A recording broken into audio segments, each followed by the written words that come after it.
Hi everybody, Jesse Fewell here with the latest edition of Morning Fuel, where I talk to you over coffee about various agile topics and collaboration stuff. Let's get rolling. Oh, baby, light my fire. And today the fire is about what is the difference between a Scrum Master and a coach. I get a lot of people asking me, Jesse, what's the progression? How do I evolve? How do I grow? I get questions also from people asking, who should I hire? Who should I pick up? Isn't it the same thing? It's a good question. And one of the frameworks that I like to work through is certifications, help you kind of structure the conversation a little bit. And the Scrum Alliance has a growth path for this conversation, from certified Scrum professional for Scrum Masters to certified team coach to certified enterprise coach. And it describes not just Scrum Master versus coach, but it turns out there's two different flavors of coach that are out there. And we're going to talk about the growth from one to the other to the final big kahuna, as it were. So here's the first question I want to ask you if you're looking to grow or if you're trying to figure out who to hire. Who is the audience that we're helping? Who do you help? Scrum Masters help doers. Scrum Masters help a team of individual contributors work together to get something done. On the other hand, a team coach helps the people around them, managers, directors. Many times you're helping other Scrum Masters and you're helping them kind of challenge their assumptions. Enterprise coach, senior coaches are people that are challenging senior leaders. Maybe you're also a master coach helping other coaches get good at what they do. And you didn't realize that you were more evolved than maybe you thought. Who is your audience? Who are you helping? And then once you talk about who, maybe it also helps to think a little bit about the span of your coaching, the sphere of influence that you have as you're going through this. Are you helping just one team? Then as a Scrum Master, that's your span.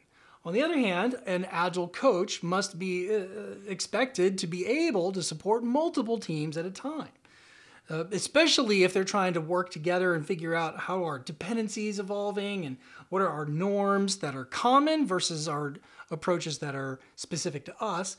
But that's not the same skill set, the same kind of span of the entire organization, the entire business unit. That would be an organizational coach, which is a different flavor. So Scrum Master to team coach to enterprise coach, different span, different range. And to do that, you would imagine it takes different tools. You got to add some skills. So Scrum Masters, senior Scrum Masters, are going to be really good at that agile thing. You know, iterating and incrementing and scrumming and kanbaning and daily stand-upping and all of that stuff. Once you start talking about team coaching and being an agile coach, well, you got to bring some professional coaching skills where you get into dialectic inquiry, where you get into powerful questions. Can you do that? Have you been trained in it? Have you got some skills to it? And that's good, but it's not enough if you need to challenge senior leaders. Senior leaders need some conversation around development, organizational change management, or organizational design. Those are some additional skills. Hopefully you're adding to your toolkit. The bigger the span you have, the more senior the audience you have, the more tools you need in your toolkit. And the question is, wow, that's a lot. Where do we get those tools? Where should I reasonably expect to find candidates, coaches, Scrum Masters getting those tools? And the answer is out there in the real world. Get out there.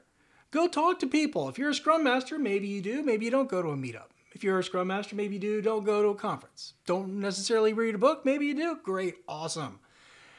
When you get to being a coach, I'm expecting you to be a member of the Agile coaching community. People should know your name. People should see you frequently at those events. But if you're one of those people that has to drive a conversation at an executive level, if you have to challenge people on how they've structured their org chart, you better be bringing some thought leadership to the table. You better have a brand. You better be able to say, Mr. CAO, I can talk to this because I've written 2 books on it. Or I founded the nationwide series of virtual community on the conversation of remote agile work.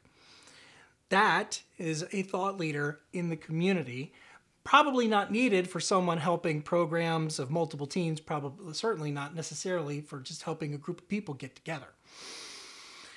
And then the other thing you might want to consider is, have I put in enough years on this? Scrum Masters can start day one with no experience at all. Great. Would not be wanting that from a coach. Would not be wanting to be coached by somebody who hasn't heard a lot of stories, who can't help me put things into a bigger context.